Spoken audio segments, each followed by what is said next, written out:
নমস্কার, এসবি নিউজে আপনাকে স্বাগত। চলে যাব আজকের দিনের একটি গুরুত্বপূর্ণ সংবাদে। আবারও কাঠগড়ায় থ্রেড কালচার। হাসপাতাল চত্বরে ধর্ষণের অভিযোগ মহিলা কর্মীদের।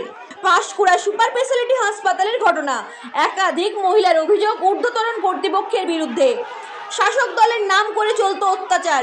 অভিযোগকারিনীরা হাসপাতালের অস্থায়ী কর্মী। হাসপাতাল চত্বরে বারবার ধর্ষণের অভিযোগ ফ্যাসিলিটি ম্যানেজারের বিরুদ্ধে। ঘটনা জানাজানি হলে প্রাণনাশের হুমকিও দেওয়া হয়। অভিযুক্ত জাহির আব্বাস খানকে কোলাঘাট থেকে গ্রেপ্তার করেছে পাঁশকুড়া থানার পুলিশ।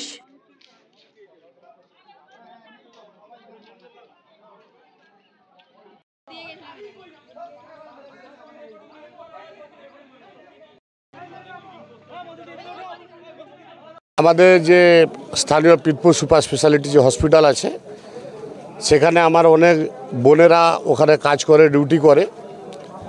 স্থানীয় একজন জহির বলে ছেলে, জহিরুল, সে জহির আব্বাস খান একাধিক বোনেদের সাথে দুষ্কর্মের সাথে লিপ্ত হয়েছে, রেপ করেছে বলে আমাদের কাছে খবর। এই ঘটনার তীব্র নিন্দা এবং ধিক্কার জানাই। এটা হচ্ছে বিকৃত মনস্কতার প্রভাব। আমরা চাই দোষী ব্যক্তির উপযুক্ত শাস্তি এবং সেই শাস্তিটা চরম থেকে চরমতর জায়গাতে। বাড়ির মেয়েরা কাজের জায়গাতে যাবে আর সেখানে আমাদের আজকে এই সভ্য সমাজে বারে বারে এই ধরনের ঘটনা করবে, যেখানে দৈহিক এবং মানসিকভাবে ভেঙে পড়বে।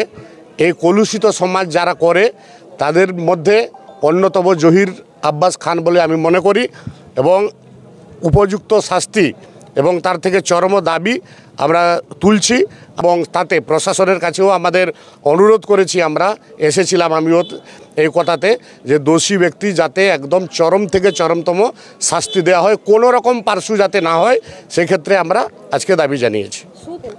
এখন কোনো ডেজিগনেশনহীন কোনো ব্যক্তি যদি নাম ভাঙিয়ে, যারা এই ধরনের কাজের সঙ্গে যুক্ত থাকে প্রভাব খাটানোর জন্য, তার 99% দেখবে কোনো না কোনো নাম ভাঙিয়ে তারা করে।